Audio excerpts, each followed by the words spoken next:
Hello everyone, I'm Joshua Eliorian Bedro, a second-year biology student at Negros Oriental State University, Main Campus 1.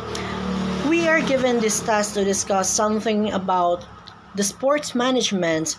So these are the basis for philosophy in administration and the different types of administrators. So I am going to tackle first the basis for philosophy in administration. There are six philosophies in administration. Those are idealism, realism, pragmatism, existentialism, eclecticism, and ethics. So the first one is idealism. What is idealism? Coming from the word idea. So according to Plato, idealism or the eternal truth exists in the realm of ideas rather than what we call the physical world, which is a natural phenomenon. So the external or real world cannot be separated from consciousness, perception, mind, intellect, and the reason in a sense of science. So in this concept, it is more on handling ideas through lecture and discussion. Introspection and instinct is also used to form concepts. So those administrators who emphasizes in this kind of philosophy builds programs that develops the mind and spirits of a student or a person through the body. So that's idealism. Second one is realism. Realism coming from the word real or reality. So it is believed that reality exists independent of the human mind. So what we can observe is that's the reality. So the physical object's truth is object, and that is only what is observed is the reality. In the sense, the organizing committee would present content systematically. So in this broader sense, the administrator will support activities and programs that broadens or develop the body, in which it could be measured in several ways. So in contrast to idealism, which is more on spirit and mind, realism is more on body. So what is observed is in the concept of realism. Third one is pragmatism, or also known as experientialism. So existentialism or pragmatism believes that only those things that are experienced or observed is the reality. So all those past experiences we had can be considered as our reality. It may not be not the reality for others, but for us, own individual, for our personal self, it is the reality.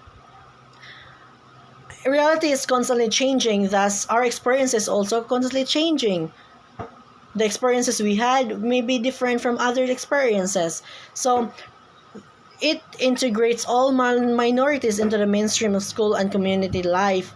So experientialism is a subjective matter, and it is based on hands-on problem solving and experiments. So in a broader sense, and if we're going to simplify pragmatism or experientialism, we're going to integrate our past experiences to be dealt with on a future basis.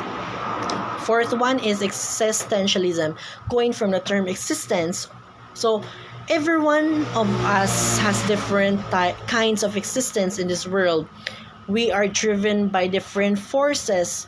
We have different challenges in life. So that's why existentialism is a subjective manner and often lies within an individual. So it's actually more on a personal choices. We are not actually dealing with other person's perspective or perceptions about something. So existentialism emerged from freedom of choice and free will. So we have this personal choice of us as we exist individually. The fifth one is eclecticism. So eclecticism is a conceptual approach that does not hold rigidly to a single paradigm or assumption. Rather, it innovates into the uses of multiple ideas, styles, and theories into one concept, so that it will be used for particular cases.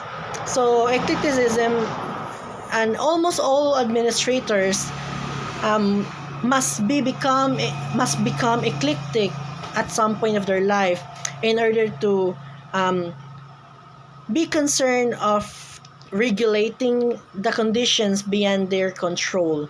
So the last one is ethics. So we all know that ethics is a philosophical study of morality. So the morality, whether we are doing the good or bad thing. So is it hinders one's person to commit or act which is not good for others, which is not in the benefits of others. So it is usually held in common by group or most of the people should live.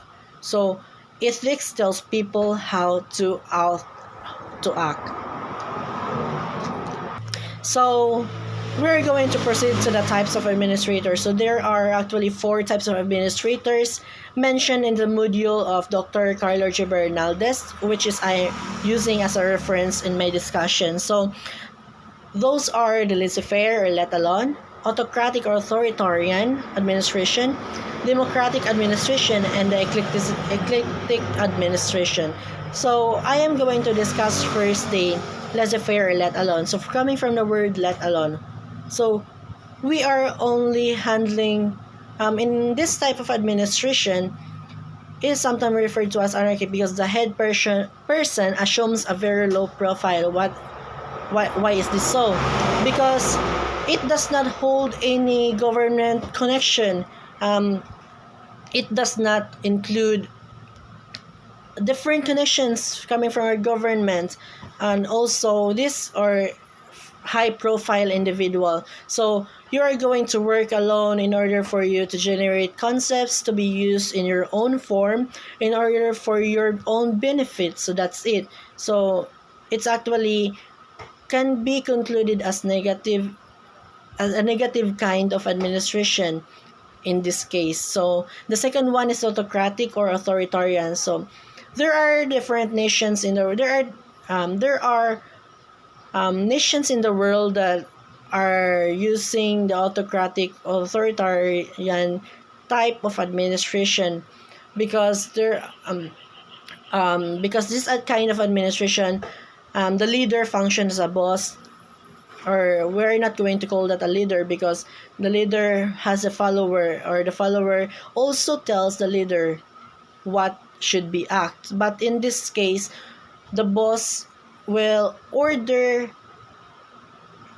other individuals to function on their part, and its form of administration works well in the armed forces and in many industrial situations. It requires a high degree of uniformity, controlled variables, and narrow objectives. So it can be an efficient type of administration because guidelines, rules are strictly implemented, and ordinances are strictly followed by different individuals in that administration. So we can say that it's actually a really good type of administration, but on a broader sense, people or the civilian does not hold the power. Only those in high authorities or the people in the position holds the power. That's why whatever ordinances or rules and regulations implemented, the followers cannot do anything about it.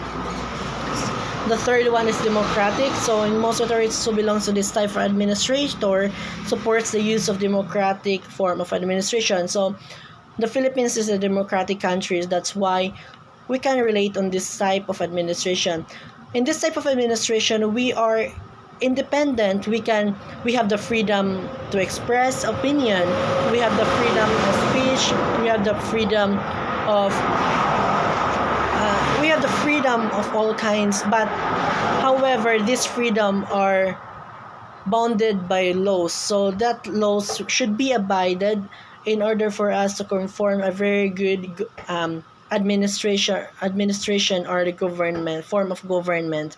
So we this type of administration are made up of different position. So let's just take an example, the Philippines. We have the president, vice president, senator, congressman, governors, up to the lowest level, the barangay level. So that's how the democratic administration works.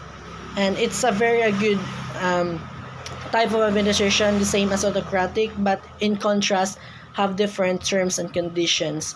The last one is eclectic. So in this type of administration, same as the basis of philosophy, eclecticism, eclectic administration uses different forms of administrations, or the laissez-faire, the authoritarian, or democratic type of administration in this type of management. It's because we are ever dynamic. Our situation is dynamic. We have this situation that we need the power of an autocratic person. There are also some situations that we need to express, so we need a democratic administration. So in this sense of manner, we does not only regulates or involve only a single type of administration, but the mix up or the integrating types of administration should also take over. So that's all. Thank you.